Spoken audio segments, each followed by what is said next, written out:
OMG! Sign na ba talaga ito ng kwarentahin? Or talagang nagkamali lang? Look guys, nagsisimula akong gumawa nito opening dot.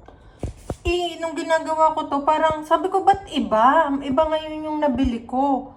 Hindi ko siya mabilog ng maayos, kaya yan lang. Oh. Tapos tiningnan ko, oh gosh, all-purpose pala yung nakuha ko. Look, ito. Ay, naka-ready na lahat ng ingredients, oh.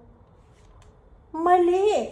Instead na ito ang nakuha ko, gosh, ito yung nagawa kong dough. Ayan. Paano ko naman siya mabibilog talaga? So, palit-palit na lang. Pantapo na lang to kasi wala akong paggagamitan. Pwede ko na ngayong ituloy kasi ito na yung tama. Bye muna. Gagawa muna ako ng tamang pinindot. And eto na nga. Nakagawa rin ng tama. Ayan na siya. Ready na. Start to cook. Konting kulo na lang. Makakakain na. Wow!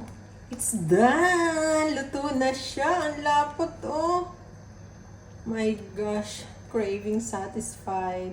Kain muna tayo. Kukuha na ako. Look guys, oh.